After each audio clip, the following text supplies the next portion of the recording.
There's just something so fascinating about wide-body aircraft being used on short-haul routes, and we're sure that you'll all agree on that one. Well, in today's video, you'll be joining us on a 2-hour hop from Heathrow to Madrid with Iberia on their Airbus A350-900 in business class. While it might be their slightly older cabin, we're still excited to get stuck in and share the experience with you all. So with that said, let's get right into it.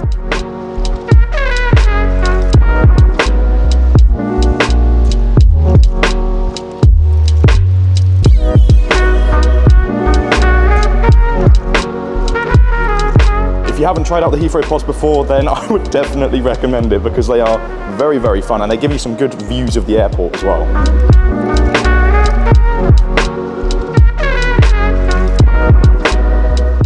Our ticket today allows us to pass through the fast-track security channel. This took no more than 10 minutes, and conveniently right on the other side is BA's North Galleries Lounge. BA and Iberia are of course both members of One World, so this means that we can also access the lounge before our flight today.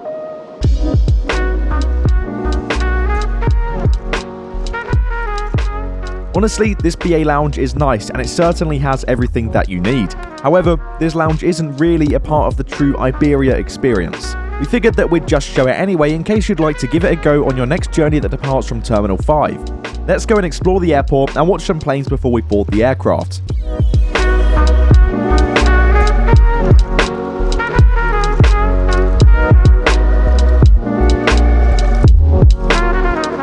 Okay, so I've been walking around, geeking out, watching the planes as any av geek would do, but whilst doing that, it actually sparked a question in my head. What makes aviation special to you? What gives you that ultimate feeling, that drive, that passion towards aviation? If you asked me that question, I honestly don't think I'll be able to give you a solid answer because I really do enjoy aviation as a whole, and now that I think about it, a lot of us probably feel the same way. But like I said, if you have anything specific that fuels your passion for aviation, then be sure to let us know in the comments. Today, we'll be boarding at gate C61, which is this one right here. As a result, this meant that we were unable to get any exterior shots of our aircraft today because it's pretty much impossible to see it. Let's trek down the super long jet bridge and hop on board. Yes.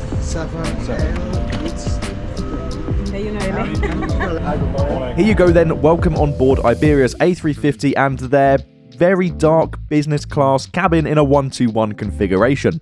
I think somebody forgot to turn on the lights in here. Anyway, here's our home for the next couple of hours, seat 7L. One thing that's definitely worth a quick mention is Iberia's awesome seat selection page. They allow you to virtually sit in the seat and take a look around before making your final decision. This is honestly really neat and more airlines should definitely look into doing something similar. We'll hold off taking a look around the seat until we're airborne, so let's push back and head out to the runway for takeoff.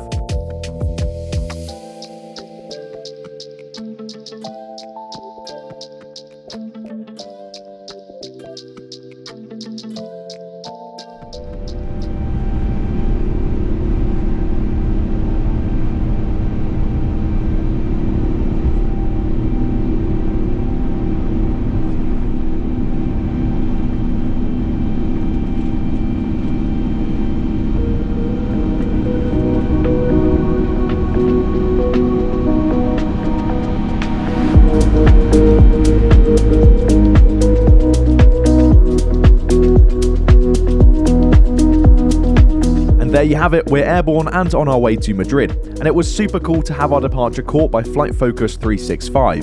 Now that we're up, let's dive into the deep end and check out this business class seat, starting with the legroom. As you can see, the legroom really isn't an issue, and beneath the leg rest is a fairly large storage compartment.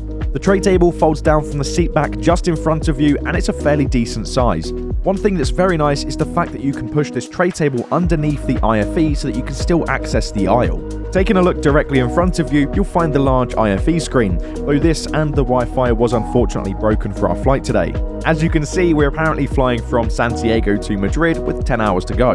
You'll also find a whole host of things like extra storage, charging ports, a headphone jack, a decent sized table with an integrated cup holder, the IFE controller, an additional armrest, a reading light, the A350 safety cards, a hanger for your jacket, an adjustable headrest, and finally, the seat controls. Here's what each button does. The first one puts the seat into the lie flat position, the second reclines the seat, the third resets the seat back to the original position, the fourth and fifth provides additional back support, the sixth adjusts the angle of the seat back, and the final button slides the seat back and forth. Let's take a closer look at this seat in its full lie flat position.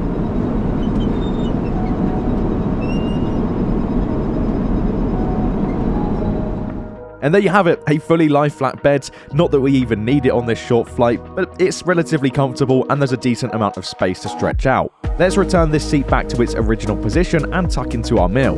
On the menu for today was Russian salad with Iberian ham as a starter, grilled chicken or a pasta dish for the main, a chocolate cake for dessert, and a warm selection of breads.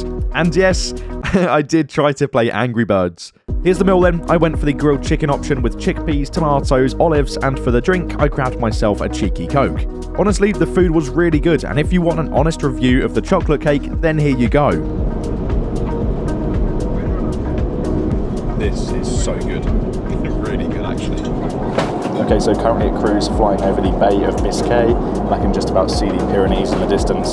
So far, the flight's going amazing. Really enjoying it so far. Food was absolutely divine. More so the chocolate cake. The chocolate cake was absolutely unreal. It's going great though. Honestly, it's very, very nice. Although it's the older cabin, it's not the latest product, it's still very, very nice. The only thing that might be a slight concern to some people is the fact that you don't have a divider or any privacy on one side of your seat. In terms of space, there's plenty of it, especially when you fully stretch out when the seat is in the lie flat position. I'm 6'1" and I still have a bit of room to wiggle around, which is always a good thing. Although the one thing I would like to point out is that there's a gap between the seat itself and the edge of the cabin, which means if you fidget in your sleep, your legs might fall down. I don't know, I doubt it, but one thing to keep in mind. Anyway, we have one more thing to do, and that's check out the lav. We are on a 350, so that means there should be a window in the toilet. Let's go and check it out. Just before we check out the lav, take a look at this aircraft cruising just a few thousand feet above us. Can you guess the airline and aircraft type? Let us know in the comment section.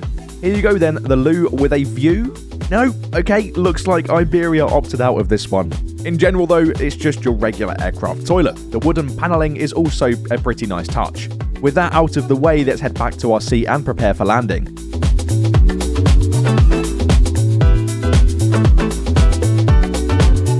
Here's a fun one for you in the meantime. We did spot a relatively rare aircraft when landing, so keep your eyes peeled and let us know if you find it. Here's a hint, it's manufactured by Boeing.